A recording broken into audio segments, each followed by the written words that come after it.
हे लाज वाटली पाहिजे त्या महाराष्ट्र सरकारला आणि भारत सरकारला. का? कारण आहे हे.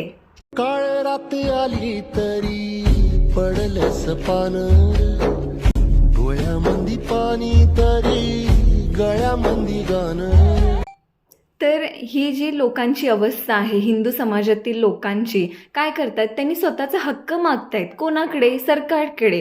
ठीक आहे, त्यांनी कोणाचंही दुसऱ्याचं किंवा दुसऱ्या समाजांचे म्हणजे आरक्षण तोडून आम्हाला द्या असं त्यांनी मुळीच आग्रह केलेला नाही आहे. आणि ज्या माणसाकडे किंवा जनतेकडे ज्या गोष्टी नाही आहेत त्या गोष्टी काय करतायत, त्या हक्कांना मागतायत कोणाकडे? सरकारकडे. मग महाराष्ट्र सरकारला इतकी साधी सिंपल गोष्ट नाही कळत का की लोकांच्याकडे ते नाही आहे आणि किती वर्ष झालं तुम्ही हा जो विषय आहे तो लांबवलेला आहे. तर प्लीज एका पॉईंटवरती या आता आणि ह्याचा शेवट आता आझाद मैदानात होऊनच जाऊ दे. जय महाराष्ट्र. एक मराठा